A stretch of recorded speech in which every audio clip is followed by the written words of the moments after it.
Is Decision 2018 Before You Vote, the Florida Gubernatorial Debate, made possible by the support of Leadership Florida, the Florida Press Association, Broward College, the Florida League of Cities, AARP, the Claude Pepper Center and Foundation. This is Decision 2018 Before You Vote, the Florida Gubernatorial Debate.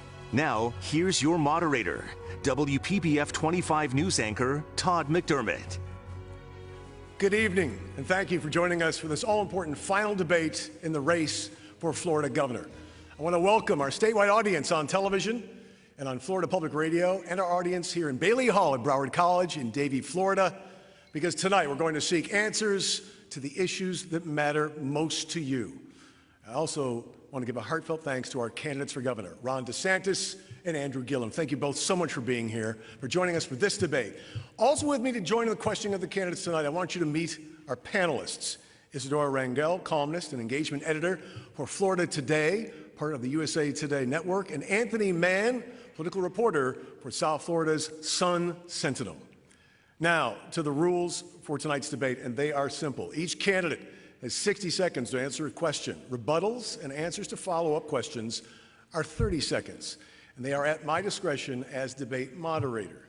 Now, both candidates agreed to forego opening statements because we want to allow for as much time as possible to get to those issues and those possible questions on the issues.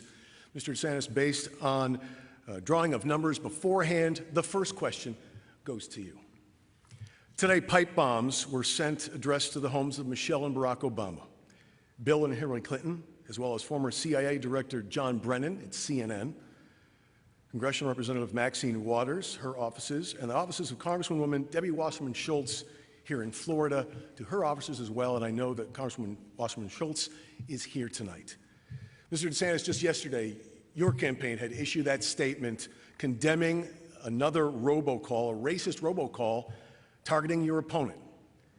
Have we reached a point where divisive political rhetoric, where members of one political party even call the opposite party evil, have crossed the line to push some people over the edge?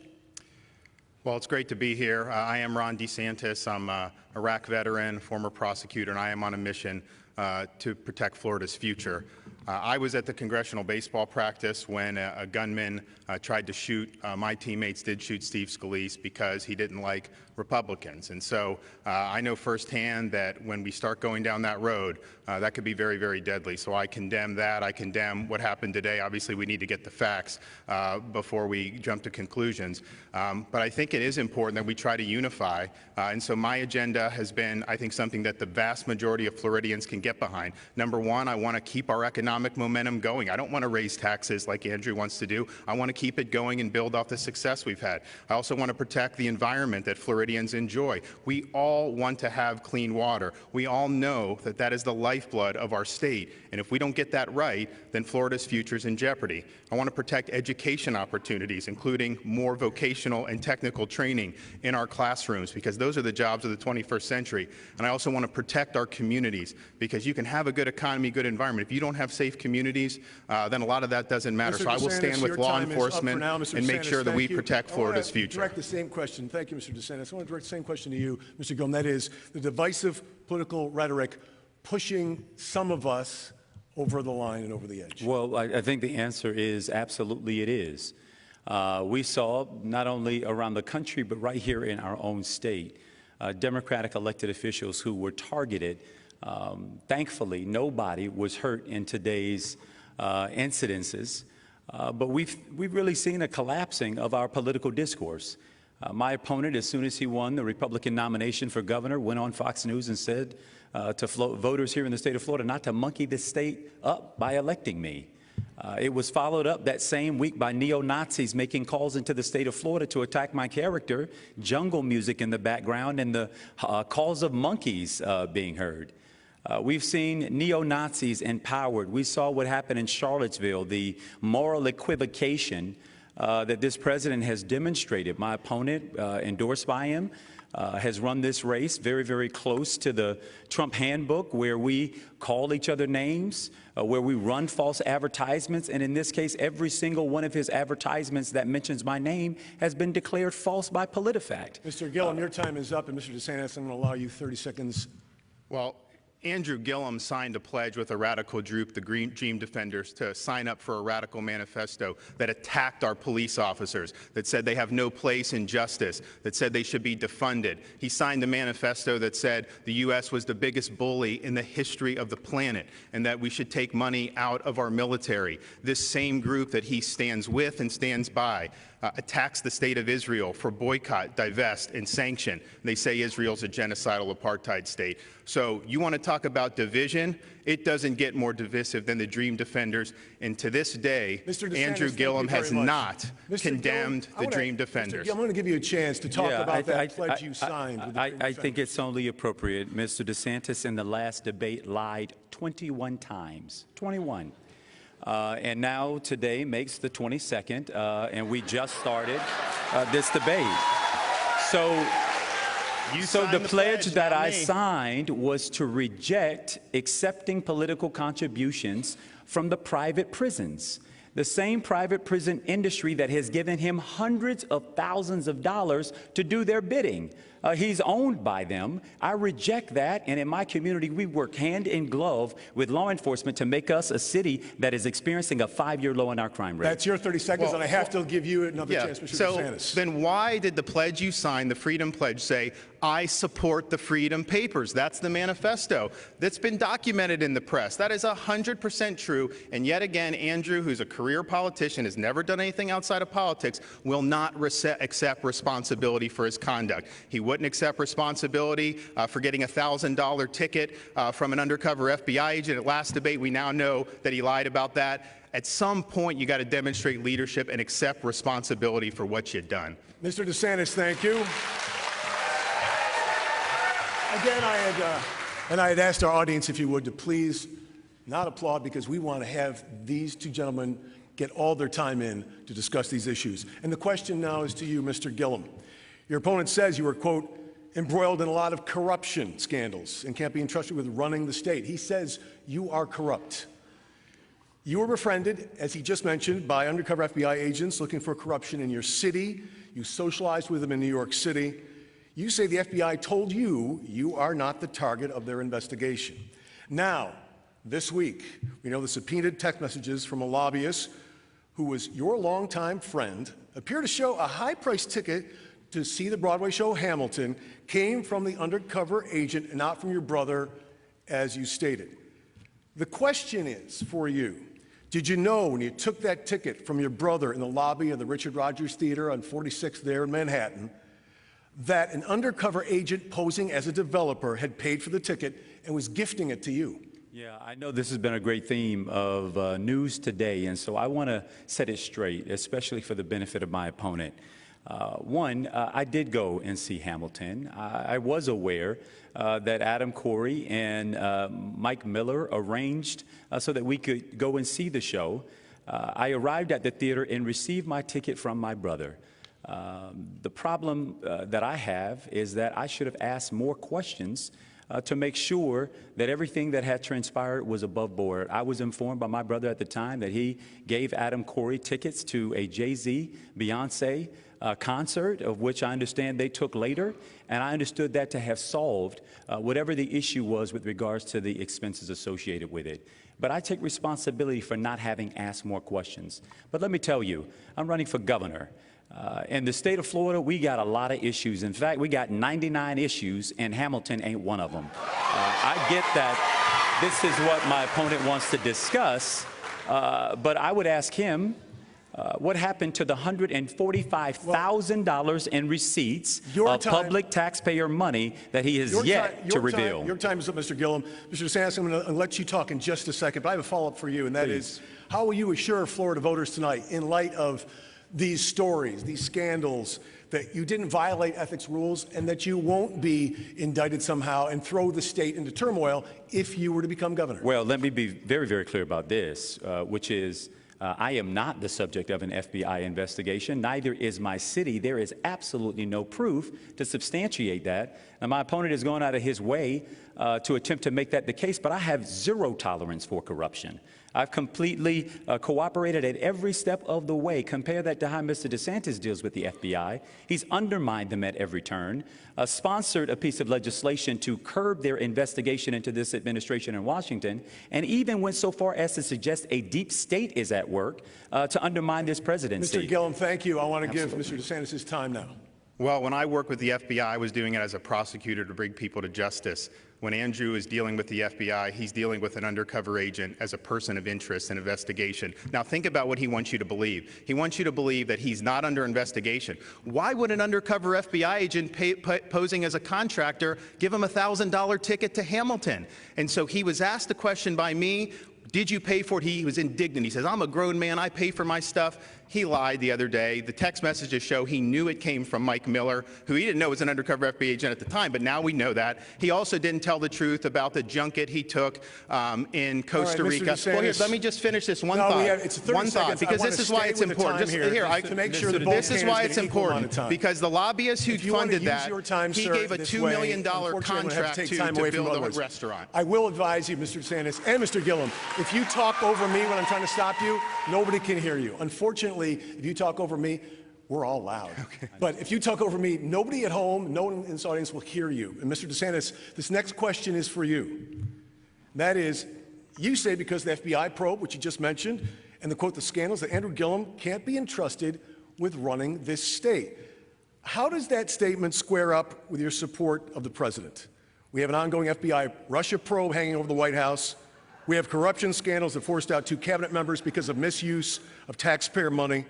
We have the guilty pleas to federal crimes by the president's national security advisor and top Trump campaign officials. I ask you, how does one square with the other? Well, let me finish my thought about what was going on here. So he got the junket that he didn't pay for in Costa Rica, about $1,000. They had business before the city, these lobbyists, and guess what? Andrew was getting things he shouldn't have gotten, and then they got a $2 million contract from the city of Tallahassee. That is what corruption is. When you get something you shouldn't have had, and then you give something to people who are trying to influence you. So that is wrong, and he has not told the truth about any of that. What I would like Andrew to do is commit to waive, he's now under ethics investigation by the Florida Ethics Commission. Waive all confidentiality. Get all the statements and evidence out there so the voters of Florida can know whether it's on the up and up. So if you'll commit to do that, then I think we can maybe put this all to bed. That is what we need to do. Now, in terms of the administration, I was conducting oversight over people who were bad apples. Peter Strzok saying we're going to use an investigation to alter an election. I work with FBI agents as a prosecutor. Not one of them would have done that. They are not political. They are good civil servants. He abused his power, and I was glad to try to bring him to justice. All right, Mr. DeSantis, thank you. I'm going to give 30 seconds to Mr. Gillum now. Is it possible to get a minute? You were supposed to dock him of his time when he continued to use his privilege How to speak over you. How about I cut the difference and make it 45 seconds? Okay, I work within that. So let's first try to deconstruct a lot of the lies that, again, came from my opponent. Number one, I'm just going to back up because this is a race for governor. We had bombs delivered to homes of national leaders today. The issues that are confronting the people of this state, health care, accessibility, affordable housing, paying teachers what they're worth, are all being sucked up by the first however many minutes of this debate by lies by this gentleman, who, by the way, told the press that he would not release $145,000 of public money, our money, and where he traveled. We know he used some of that money to go to Fox News to run his campaign for governor, yet he has refused to release those receipts. Why don't you begin setting an example and releasing your receipts, because I've released all of mine. Let's go ahead and move on, gentlemen. I know that, but I know you want to talk about these other issues, and we are way over on this one. Let's talk about health care. I know you both want to talk about health care. This question is to Andrew Gillum. You promised to fight for Medicaid expansion. You said on Sunday, 800,000 people, you could get this coverage for them. Florida's Republican legislators are going to fight back against that. The State House rejected the idea last time. The governor eventually did too. If you're governor, what can you really deliver to the people of Florida when you say, I want to expand Medicaid to these people? Absolutely. So we should begin by saying that the Senate, under Republican control actually passed Medicaid expansion by a vote of 39-1 under Republican leadership. We deserve to expand Medicaid and offer access to health care for over 800,000 of the most medically needy people in our state. And if we do that, we will pull down $6 billion from the federal government that will go into this state's healthcare system so we can hire more doctors, more nurses, more nurse practitioners, more healthcare workers. This means something to me. I remember having to wait for the free dental clinic to come through my neighborhood in order to have my teeth cleaned. I would expect that the elected representatives in the House and in the Senate would do the work of the people of this state. Suspend with the philosophical differences and go and act on their behalf. My opponent in Congress voted over a dozen times to repeal the Affordable Care Act. He told a cancer patient, when concerned about how they were supposed to get access to health care, to go to the emergency room. My opponent also said that he would allow insurance companies to discriminate based off of pre-existing conditions. Mr. Gillum, thank you. Mr. Desantis, the U.S. Census reports that last year, just under 13%, more than 1 in 10 Floridians don't have health insurance right now. About 2.5 million people in the state. Only 4 states are doing worse right now. You did vote for the American Health Care Act. That was the replacement for Obamacare. Now, pre-existing conditions is mentioned in that legislation. However, the nonpartisan Congressional Budget Office analyzed it, looked at the plan, and found that that plan would end up costing people with pre-existing conditions their coverage, and that they wouldn't be able to afford the coverage because the premiums would rush too high. That's the nonpartisan Congressional Budget Office. I know you want to defend that vote. Well, it's not true. So people What's not true, sir? The nonpartisan Congressional Budget Office? They've been wrong about a lot of things. So here's what we did. We wanted to bring premiums and deductibles down. I had so many folks come to me and their deductibles skyrocketed, their premiums were skyrocketed. Some people paying more for premiums than for rent. And so people couldn't afford it. Some people lost access. So the bill mandated pre-existing conditions, and there were people who dropped coverage and decided not to do it, not people through no fault of their own, but there were subsidies that would have paid that off. There would have been risk subsidies that would, so they would not have borne the cost. And so that was a way, I thought, to have more access to people, lower premiums, because if you lower the premiums, more people can afford it, and you'll get more people doing it. So and here's the promise that I make to voters here in Florida. If for some reason something changes on that individual market protections, the court does something, I will happily sign a bill to help folks with pre-existing conditions here in the state of Florida. And Mr. Desantis, I want to give you the chance, just as we go back to the Congressional Budget Office analysis, that they also said that that $8 billion that was put in to H.R. 1628 would have done something. It was supposed to pay for pre-existing conditions. It was $1.6 billion a year for 5 years, and the CBO said that it would not cover their costs, and they would still lose their pre-existing coverage. Way more money than that. There was over $115 billion in the bill, and states have done this effectively, like Maine, who had Obamacare-style architecture prior to that on a state level. They used this tool, and they were able to directly subsidize the people who were effectively uninsurable. That brought rates down for everybody else, but allowed access. So there was way over $100 billion, so I'm not sure where you're getting that, but at the end of the day, we know, obviously, everyone on Medicare, employer insurance, all that, they've been covered on pre-existing conditions for decades. We all support that. All right, sir, there was a problem on the individual market, and we should deal with it. I should also let you know, again, my facts come from the Congressional Budget Office. Mr. Gillum, I want to give you a chance to reply. Well, I mean, it's very simple. Mr. Desantis can have a monopoly on his opinion. He doesn't have a monopoly on facts. Facts matter. And his record matters. He voted repeatedly to take away health care. He voted repeatedly to allow insurance companies to deny people with pre-existing coverage. If you are a cancer patient, a patient with diabetes, sickle cell, if you are a pregnant woman in the state of Florida, Mr. Desantis will have allowed for your health care to be taken from you. That is a fact. He can't run away from it just because he wants to be governor of the state of Florida. He has to level with the people about what his congressional record was. I have to give Mr. Desantis another 30 seconds, then we're going to move on. Anybody with pre-existing conditions, if that falls through the cracks in Florida, we'll stand by you. The bottom line is we have to make it more affordable for people. That's what my health care plan on rondesantis.com. You can go check it out. We're focusing on affordability like a laser. We're also focused on protecting people's existing coverage.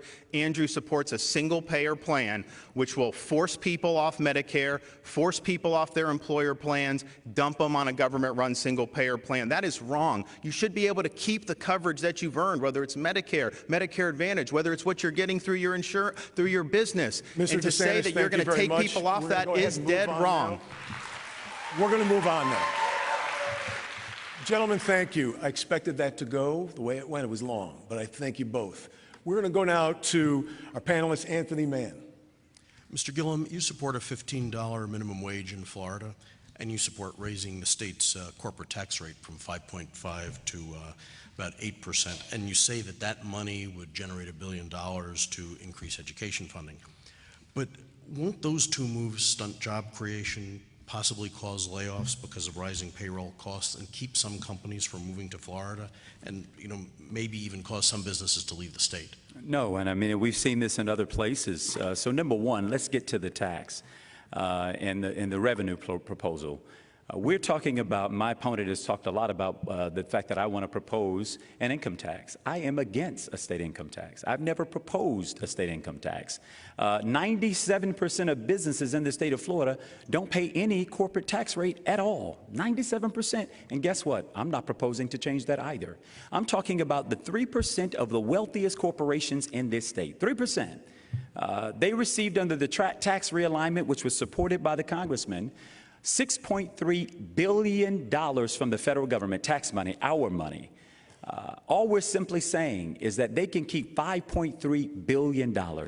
But we deserve $1 billion of that to come into this state, pay teachers a wage they can live on, offer access to high-quality early learning to our children, and third, reinvest in apprenticeships, woodwork, shop, mechanical, electrical, technical, all of the degree training program that they could use to get a job, monetize that job, and go to work and earn a wage. Thank you, Mr. Gillum. Of course. Another question on the economy. Isadora Rangel has a question for Mr. DeSantis. Thank you, Todd. Mr. DeSantis, you're campaigning on protecting the economic momentum of Florida. A United Way study last year shows that just under 30% of Florida families can be considered the working poor. They work full-time but can't make ends meet. How are you going to help them get bigger paychecks so they can provide for their families? Well, what Andrew's proposing, these massive tax increases, those are some of the very people that will be hurt the most. I started off making $6 an hour. It was a job that I needed to get through school. I did multiple jobs. Under Andrew's plan, I would not have had a job. I would have made $0 an hour. Businesses will leave the state. People will lose jobs and will stop people from investing in Florida. It would be a historic mistake. What I'm going to do is I'm going to welcome more investment in Florida. And when I'm elected, people will know Florida's going to continue to have a low tax climate. We're going to be open for business. And here's what Andrew's not telling you. He has a history of raising taxes. Property tax increase as mayor, very stiff increase. Property tax increase as a commissioner in Tallahassee, even though he voted to give himself tens of thousands of dollars in additional retirement benefits. And now he's proposing a 40% tax increase, which is going to devastate folks.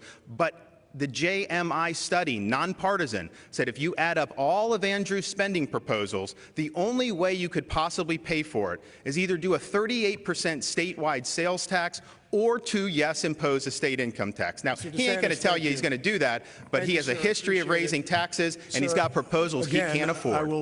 I feel like, because you talked about Mr. Gillum's plan, before we get to the next question, I'll give you 30 seconds to talk about your plan. Can I get 45? I mean, the congressman has I don't want to negotiate anymore. He has no fidelity toward the rules or the time in this room, and he continues to speak over you, but I'll try and do what I can with the moments that I have. So this is the same congressman who told us that by passing this huge tax realignment, taking money from all of the working people in this country and concentrating it with the top 1% and the wealthiest corporations, that money was going to magically trickle down, and that working people were going to get a raise. And what did we learn this week? They have drilled a deep hole into the national debt, and working people haven't seen any appreciable rise in their wages. Let me be sure about this. When working people get a raise, they spend it. They pay their rent and they pay their mortgage, and maybe they save up enough to take a vacation, and that shouldn't be enough. That shouldn't be too much in the state of Florida in 2018. And that is your time, sir. Thank you, Mr. DeSantis. I'll give you another 30 if you want it. Oh, look, Andrew is complaining about the economy. We're in a situation now, our unemployment rate's like 3.7%. We're on a roll. Now, I don't think we've reached our potential. I think if we do it right, we can expand Florida's economic base, we can have strong technology sector, strong manufacturing, strong finance, and we can get to the point like Texas did where there's a national recession. Florida is effectively recession-proof because we're attracting so much investment, but you got to have a low-tax climate. We cannot allow Andrew Gillum to take away Florida's character as a low-tax state. I need 30 seconds. 30 seconds. This is the last 30 seconds. That's fine. That's totally fine, and I appreciate your generosity on time. 44% of the people in the state of Florida say that they cannot make ends meet at the end of the month. So Mr. DeSantis' big donors may be doing just fine. They got their yachts and their boats, but for the rest of the working people in this state, they simply want a wage they can live on. And having grown up to my mother, who was a school bus driver, and my father, who was a construction worker, and watching my parents trade between which bills they could pay before something got cut off, it is enough of giving away to the wealthiest 1% and the rest of the people struggling all the way through. Unacceptable. All right, thank you both. Let's move on. Mr. Gillum, this question's for you. You've said we've got to end this for-profit education system in reference to charter schools in the state. 10% of the students in Florida attend charter schools that provide an alternative to traditional public education. Are you saying you would cut any dollars away from what funds charter schools in this state? No, I'm not proposing any change to the current status quo, but what we are saying is that we're going to put money into our public system where over 90% of our kids are still being educated, and it's going to begin by paying teachers a wage that they can live on. Right now, in the state of Florida, teachers make an average salary that is the 45th lowest of all 50 states. Now, if my grandmother were here, she wouldn't just say that's a shame, she would say it's a crying shame. We deserve to pay our teachers a wage they can live on. Miami-Dade, just a few miles from here, the school board is debating whether or not they're going to have to change the zoning for property that's on school grounds to create affordable housing because teachers can't afford to live in the neighborhoods that they work. I wouldn't be here today were it not for Miss Aubrey, Miss Lou LaFontaine, Mr. Estes, those teachers who poured into me, created an opportunity for me to push past my limits to become the first of my siblings to graduate from high school and to graduate from college. They deserve a wage that they can live on, and when I'm governor, we're going to fight for it. All right, folks, I'm going to kindly ask the audience again. I want to hear everything these gentlemen have to say, so if you would hold your applause, it would be great. Mr. DeSantis, we're talking education. We're also talking charter schools, which I know are important to you as well. Where do you stand? Well, Andrew's singing a different tune because in the Democratic primary, he said charter schools would be done. And here's my thing. They're public schools. They're not district-managed schools, and so they have the ability to innovate and be a little more nimble. And these are parents who are making the decision to send their kids to these schools, and some of them are succeeding. I mean, you know, the Renaissance Middle School here locally is one of the best performing schools.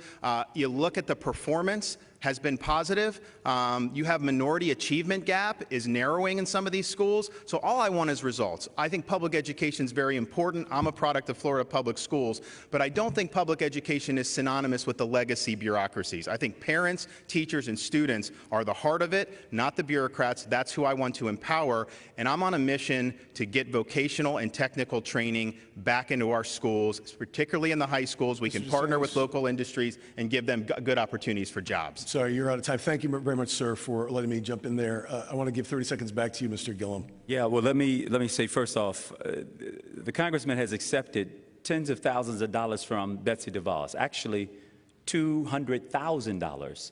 Their agenda is simple. It is completely to defund the public education system and to stand up the for-profit charter school industry. For-profit. My opposition was to for-profit schools in this state.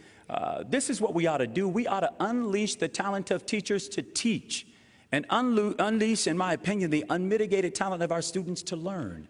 Why should we forsake 90% of the kids to focus only on 10%? It's not right. That's not what Florida deserves. I want to give 30 seconds back to Mr. DeSantis now. So anyone in anything for profit you would get rid of. That means you're going to upend the lives of 240,000 students in the state of Florida. And again, these are students whose parents are making this decision, who are performing well. And here's the thing. I want accountability for all of our schools, including public charter schools. And when I'm governor, I'm going to push for a new requirement that if you're going to start a charter school, you need to buy insurance for the whole first-year cost. Because if it's not working, I don't want the taxpayers on the hook for that. I want what works. But what Andrew is saying is really going to disrupt a lot of families who finally have a school that is right for them. And that is time. Mr. Desantis, thank you. Mr. Gillum, thank you. It's time to take a breath, perhaps take a drink of water. We're going to take a 2-minute break, and we'll return with Decision 2018. Before you vote, the debate for Florida governor when we come back.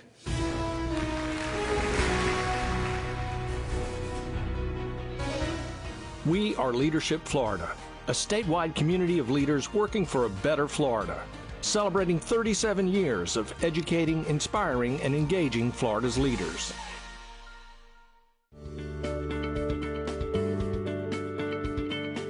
Stay informed about the race for Florida's next governor and your local community with Florida's newspapers, in print, mobile, and online.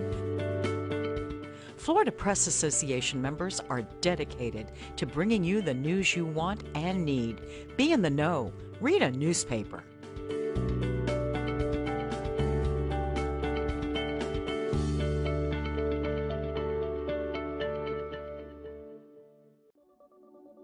I can be the key to a greener planet. I can be the solution to a smarter world. I can nurse a community back to health. I can rise above.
News anchor Todd McDermott. Like, you guys didn't see the marching band come through? All right, we are back. If the audience would take their seats. It's been a lively first half hour. Let's get right to the next question. This is for you, Mr. Gillum. Your campaign website says President Trump's attacks on cities friendly to immigrants must end, and we must, quote, remove the immoral family separation policies. You want to replace Immigration and Customs Enforcement, ICE. The question is, do you support sanctuary cities in the state of Florida? Would you refuse cooperation with federal agents if more immigrant children are separated from their parents at the border? Yeah, so first off, there are no sanctuary cities in the state of Florida, and there's also no definition in this state for a sanctuary city. We believe that we are a nation in a state of borders. We also believe that we're a nation in a state of values. Where we don't separate babies, put them in cages to separate them from their mothers. Immigration and Border Control has an important job to do. And we ought to empower them to do that job, which is why we propose moving the agency inside of the Department of Justice, which obviously already oversees 4 agencies, so that they can do the job of ensuring that rapists and murderers aren't coming into the United States. Make sure that sex traffickers aren't coming into the United States. Intercept the fentanyl that's coming in by containers from Asia into our communities and ending up in our city streets. I believe in borders here in the United States, but I believe that our mission has been diverted toward taking away breastfeeding babies from their mothers, and that is inconsistent with the American way. Mr. Gillum, thank you. Mr. Desantis, we've got this caravan of people coming to the southern border again, seeking political asylum. It's a big news story right now. They're in Mexico. You're on record as saying you don't approve of the family separation policy. How will you respond as governor if the federal policy of taking kids from their parents and bringing those children here to Florida to be held continues? Well, look, I mean, I have to see what my options are, but here's what I would say. Andrew says there's no sanctuary cities in Florida, and that may be true, but that's going to change if he's governor. I mean, he will support sanctuary cities. He said he will not cooperate with Donald Trump's ICE, and that to me is just absolutely outrageous. I mean, he hates Trump so much, he's political posturing, that if we have a criminal illegal that serves a prison sentence and there's an ICE detainer on that individual so that we can get them in federal custody and send them home, Andrew doesn't want to, he won't commit to cooperating. I will cooperate. I will get that criminal out of our state and out of our country. And here's the thing. Why would you allow your dislike for the president to knowingly put communities at risk, to have mothers who may have their sons or daughters harmed by somebody? That is just wrong. We have to protect Floridians Mr. DeSantis, first. thank you and very that's much. what I'll do as governor. To be clear, that was a question to you, so I gave you more time, not the 30 seconds. However, Mr. Gillum, 30 seconds for a rebuttal. Yeah, sure. So again, I said this before, Mr. DeSantis has far too many degrees not to get it. But yet again tonight, he shows that he doesn't get it. Under no circumstance would I let someone who has committed a crime in our community, in our state, get away with the committal of a crime. They will be adjudicated through the normal judicial process and held fully responsible. But what we also said is we're not going to criminalize people off their personhood simply because you're a brown-skinned person, or you speak a language that may be of a foreign tongue to Mr. DeSantis, or you may live in a neighborhood that might include more brown people. That doesn't, in and of itself, subject you to racial profiling. All right, sir, that's the essential Mr. instance Gillum, of what he would be promoting. Thank you very much. Mr. DeSantis, 30 seconds to you. So he says if someone's here illegally, they commit a crime, they should go through the justice system, obviously. But what he will not commit to is once they've served that sentence, say you're convicted of child molestation, you're here illegally, you've served your sentence, state prison, are you going to hand him over to ICE or not? He will not commit to doing that. That means that child molester convicted gets released back on the streets after serving the sentence. And guess what? That child molester will reoffend, and someone's son or daughter in Florida will end up paying the price. It's true. Shame on you. The truth hurts. I'm sorry. Gillum, This is too important a claim. And again, it is consistent with the way in which Mr. DeSantis, go ahead and let him speak. I'll give you time. Has run his campaign. And in my opinion, first of all, that would never happen. If you commit a crime like that, you will be deported from the United States. You will cooperate? We will absolutely cooperate with any federal order that comes down into this state and into any county, because that's the law of the land. But more importantly, when you're running for governor, the first thing you ought to have to do is to level honestly with the people. You've got ads on television that are completely false. They've been ranked completely false. How can we expect you to be honest with the people of the state of Florida if not here on this stage? You can be honest with them about my record or your record. You're disqualified, in my opinion, from the office of governor. Mr. DeSantis.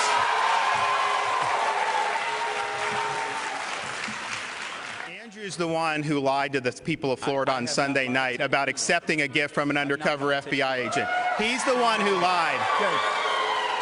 About the Costa Rica luxury trip. He's the one who was with the lobbyists. He's the one who did all this. And now the documents come out. They show he was lying. And now he's trying to say he apologizes. He's just apologizing because he got caught. He's not apologizing because he did anything wrong.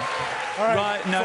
I will ask again if we would stop the applause. Go ahead, Mr. Gillum. Now I think we can hear you. I mean, unfortunately, the theatrics are on full display.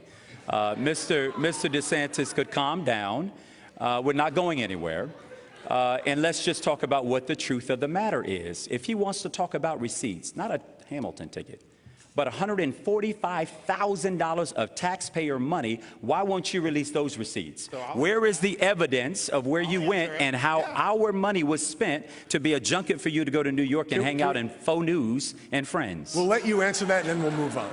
So both Andrew and I have received money to travel with the federal government. The difference is I received my money legally and through my congressional office to travel from Florida to Washington and back again for 6 years, twice a week. Andrew got travel money from the federal government because it was from an undercover FBI agent who is investigating him for corruption.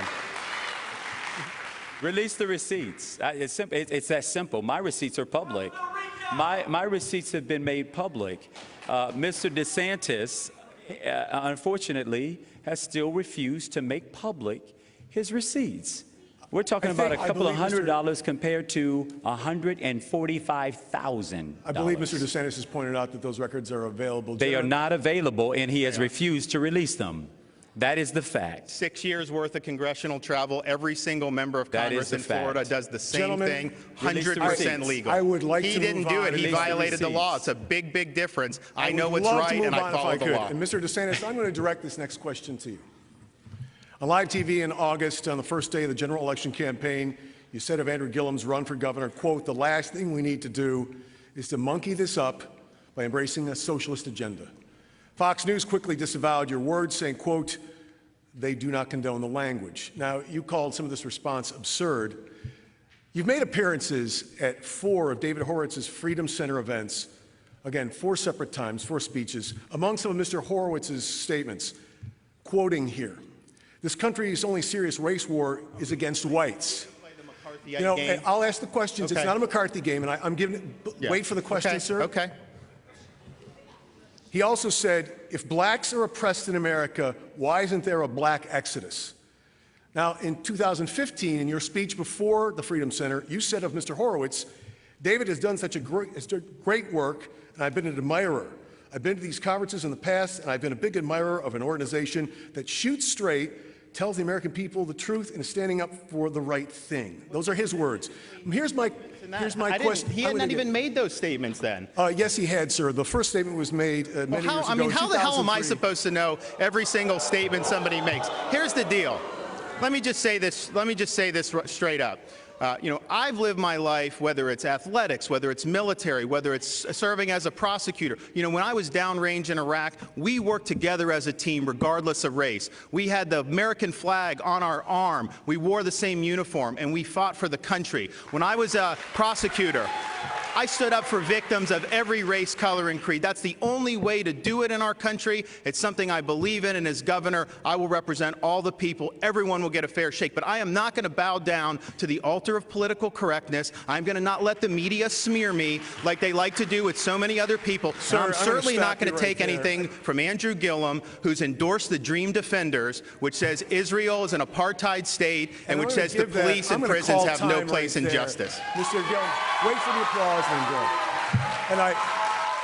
Mr. Desantis, I'll point out, I wish you would have waited for the question, because I had a question and it's not what you think it is. Mr. Gillum, I'll give you a chance to respond now. Well, let me first say, my grandmother used to say a hit dog will holler, and it hollered through this room. Mr. Desantis has spoken. Hey, first of all, he's got neo-Nazis helping him out in this state. He has spoken at racist conferences. He's accepted a contribution and would not return it from someone who referred to the former president of the United States as a Muslim, N-I-G-G-E-R. When asked to return that money, he said no. He's using that money to now fund negative ads. Now, I'm not calling Mr. Desantis a racist. I'm simply saying the racists believe he's a racist. Mr. Desantis, if I would ask the audience to please let Mr. Desantis now respond. The conference I attended was keynoted by a Medal of Honor recipient named Clint Romeshay. It was not a racial conference. That is an absolute lie. And I'm not going to sit here and take this nonsense from a guy like Andrew Gillum, who always plays the victim, who's going out and attacking, aligning himself with groups who attack our men and women in law enforcement, attack our military. He still will not disavow the Dream Defenders. None of these things people are saying that I endorse. He endorsed the Dream Defenders, and they endorsed him, and that is wrong. Mr. Gillum. Yes. Yeah, happy to speak on that. So first of all, he continues to attempt to manipulate my record to mean that I'm against law and order. First of all, under my leadership as the mayor of the city of Tallahassee, we hired 50 new law enforcement officers. We connected those law enforcement officers hand in glove with the community through community policing. In my city, we're experiencing a 5-year low in our crime rate. He described in the last debate a city run amok, and the PolitiFact had to correct him on that as well. What Mr. Desantis shows is he simply has no relationship with the truth. He doesn't have it here as a candidate, and he certainly wouldn't have it as the governor, but we won't have to worry about that because we'll retire him on November 6th and keep it moving. I'd like to move on if we could. I'll give you 30. I'll give you 30, and then let's. Well, no, let's. Gentlemen, I don't want to make this the issue for the rest of the debate if we Here's could. the thing about Tallahassee crime. The facts matter. Last year, Tallahassee, under the Gillum administration, had the highest number of murders in the history of the city. The guy running to succeed him as mayor right now was Andrew's former chief of staff. He's sending out flyers saying, last year we had the most murders in history. We need change. We need leadership. Yeah, because Andrew failed on that. Tallahassee is one of the most crime-ridden cities in Florida, bar none. Them are the facts. I would suggest the congressman might want to reconsider whether he wants to be governor. The governor's mansion's in Tallahassee. I would hate for you to be heard. Yeah, but you won't be. It is. Because if we were to believe your vision of the city, which is completely inaccurate, the city of Tallahassee, city of Tallahassee is on a pace to be at a 20-year low in our crime rate, and we did that by at the same time arresting fewer people. The city of Tallahassee works hand in glove with law enforcement, and that's why we are ranked an all-American city. And this week we're just ranked a #1 place to raise a family. And that's the kind of city we live in. Mr. Gillum, thank you. Mr. DeSantis, thank you. We'll move on now. Our next question is from Anthony Mann from the Sun Sentinel. Mr. DeSantis, Florida bans felons who have completed their sentences from voting. What's your position on the proposed constitutional amendment that would automatically restore voting rights to felons who've completed their sentences except for convicted murderers and sex offenders? I think it's wrong to automatically restore rights to felons who've committed very serious crimes. Now, I want people to be redeemed. I want people to be able to show, but you've got to prove that you're getting back with the law. You got to prove. Many felons reoffend, and I think it's wrong to automatically give them a free pass to be able to vote without them showing that they can be back in our community. I also think it's very important, just as a former prosecutor, we've dealt with law enforcement. I'm committed to having safe communities. The fact of the matter is Andrew's making jokes about Tallahassee when they had the highest number of murders in their history last year. I don't think it's funny for those murder victims and their families. I don't think it's funny that you make light of crime, because I know how devastating that can be to victims' families. I've stood with families who've had their lives turned upside down by some very, very bad people. And I think we need to protect our communities. I don't want to go down the road where crime is spiraling out of control. And so I want people to be able to earn their way back, but you got to earn it. You don't get it for free. And Anthony Mann, you'd like to address the question back to Mr. Gillum? Mr. Gillum, what's your position on the proposed constitutional amendment? Absolutely. If it doesn't pass, would you continue the Scott-era policy, or would you go back to the policy under Governor Cruz? Yeah, so Mr. DeSantis has never had the responsibility or the obligation of leading a community through a crime or helping to fix a crime problem. So he wouldn't recognize that the #1 way to reduce crime in a community is to reduce the level of recidivism. One of the things we can do to help with the recidivism rate is for these 1.7 million individuals who don't have their right to vote. The constitutional amendment doesn't give it back to everybody. But if you have done your time and you've paid your debt to society, you ought to be able to re-enter society, have your constitutional right to vote and your right to work here in the state. Because if they don't have the opportunity to make a living for themselves, you often find people reoffending. Mr. Gillum, that's time. Thank you very much. I want to go to Isadora Rangel of Florida Today now. Mr. Gillum, during a CNN debate on Sunday, you vowed, quote, to hold these folks who are the biggest polluters accountable. The powerful sugar industry has often lobbied against environmental proposals in Tallahassee. Your longtime friend and advisor, Sean Pittman, lobbies on behalf of Florida Crystals, one of the largest sugar companies in the state, among other interests. You have also said you won't demonize the workers who rely on the sugar industry. How can voters trust that you will hold this powerful industry accountable? Well, they can begin by looking at my record on the environment and energy, and the fact that I've been endorsed by nearly every major environmental organization out there. The same week that Donald Trump pulled out of the Paris Accord, in my city, we broke ground on a 120-acre solar farm, tripling the amount of solar energy that we produce. Under the Rick Scott administration, we have taken away the word protection out of the Department of Environmental Protection. Mr. DeSantis and Mr. Rick Scott negate whether or not global warming and climate change is actually a real thing. So what Florida voters will first need to know about me is when I win this race for governor, they'll have a governor who believes in science. And we will hold all of the major polluters in this state, to include big sugar, to include big ag, but also to include the out-of-control development that is happening north of Lake Okeechobee, so that we can get some real standards back into this state and clean up this blue-green algae that's flowing out of the east and the west side of the state of Florida.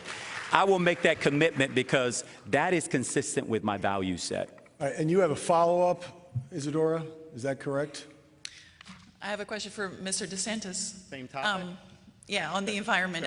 You support the reservoir south of Lake Okeechobee, which many experts agree will reduce discharges east and west. However, the reservoir doesn't do anything to curb pollution going into the lake and into tributaries that end up in the lagoon and the St. Lucie River.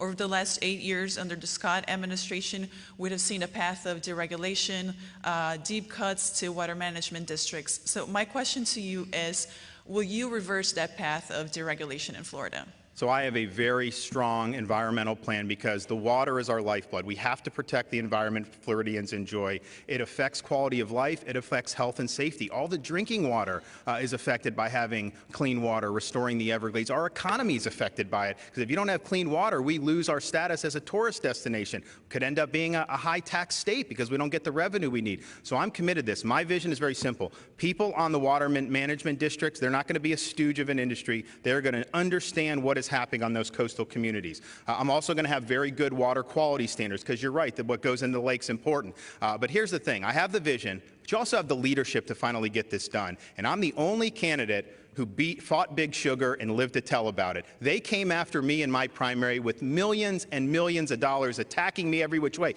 They called me everything but a child of God, and yet I stuck to my principles because I know it's the right thing for Florida, and so I will win the race, and this will be a top priority for me. We will get this done.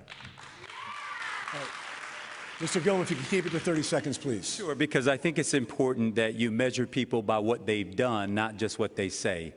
The saying goes, the proof is always in the eating, right? That you got to test it all the way out. And in Mr. DeSantis' case, he ranked a number 3 out of 100 by environmental agencies in Washington, D.C., based off his congressional record. I've got friends who did worse in high school and never got a 3. He's at the bottom when it comes to the ranking. He's taken over a couple of $100,000 from the biggest polluters of this state. Mr. DeSantis is not going to stand up to Big Sugar or big polluters because he's wholly owned by them. That's time. Mr. Gillum, thank you very much. I have a question for Mr. DeSantis now. The state passed new gun control measures after the massacre of 17 people not far from here at Marjorie Stoneman Douglas High School in Parkland. You're on record that you would have vetoed that bill. Why reject raising the age to 21 to buy any firearm in the state of Florida? Why refuse to require the 3-day waiting period to buy a rifle? And why not ban the sale of bump stocks, which allow a rifle to mimic a machine gun? My wife, Casey, and I have 2 young kids, and so safety, particularly in schools, is a top priority for me. I want our kids to be safe, and so I'm going to work with people like Andy Pollack, who lost his daughter Meadow at Parkland, and we're going to fix the problem of school security. You can take that to the bank. I think the way to keep our community safe is obviously you got to work with law enforcement, not against law enforcement, and you need to identify those individuals who should not have access to firearms. The blanket ban on the restriction, that's going to get struck down in the courts. It's a constitutionally enumerated right. You always got to do it in a way that's precise. And so that is what I will do. Focus on these people, make sure that they're off the streets, and the problem that I saw with Parkland was a failure at multiple levels of government, at the local level, at the federal level with the FBI, and yet here we stand. Nobody has been held accountable yet. When I'm governor, we are going to bring accountability in, and I'm going to make sure that folks are held accountable when they drop the ball. Mr. DeSantis, thank you. Mr. Gillum, would you have signed that bill? What I would have done is push for a stronger bill. And Mr. DeSantis should acknowledge he's endorsed by the NRA, another entity of which he is wholly accountable and owned by.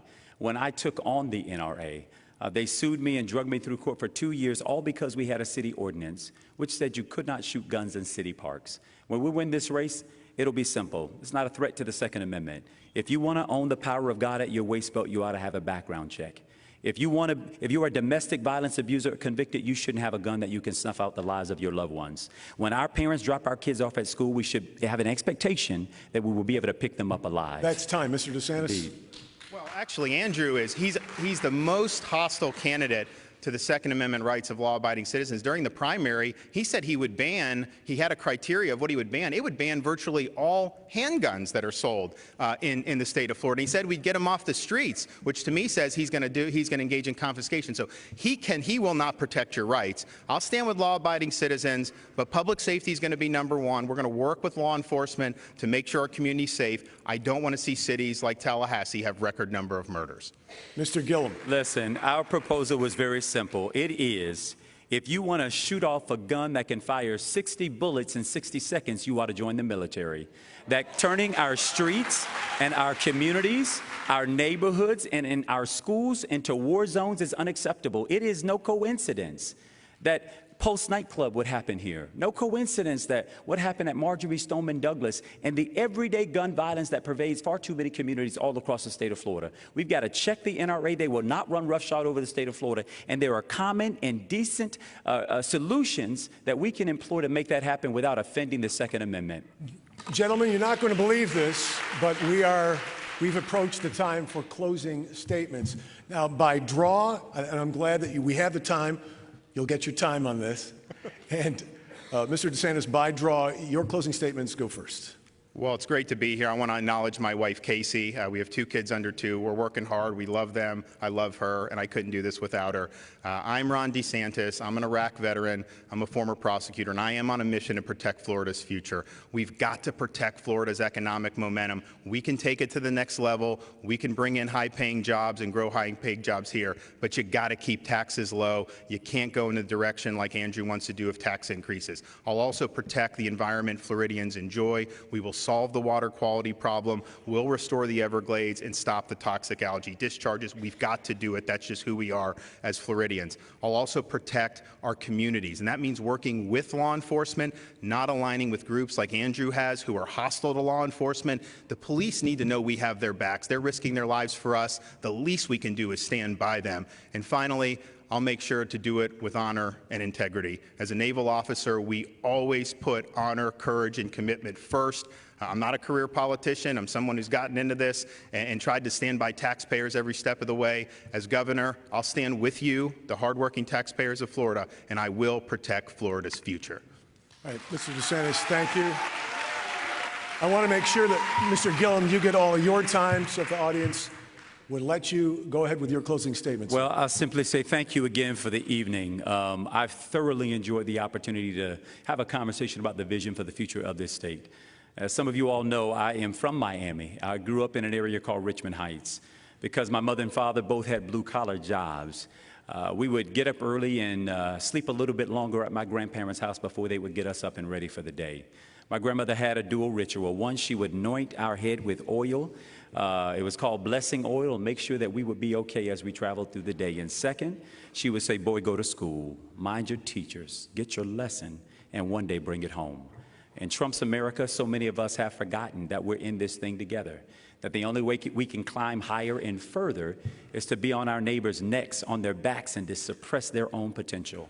Well, we have an opportunity on November 6th to send a loud, unapologetic, and convincing message that common sense and decency still prevails right here in the state of Florida. I'm proud to be the mayor of Tallahassee, but I will greet you next as the next governor of the great state of Florida. Thank you. And I expected that. Gentlemen, I want to offer my personal thank you for being part of this. I have 15 more questions. If you'd like to hang around, we could do another 3 hours. We don't have the time, but I want to thank both of you as public servants, both running for this office to lead the state of Florida, for being here tonight, participating in this. My heartfelt thanks again to both of you. And thanks to you as well. I can't hear myself. The audience has enjoyed this debate. Make sure to vote. Election Day is November 6th. I think it's been a great night for American democracy. Good night.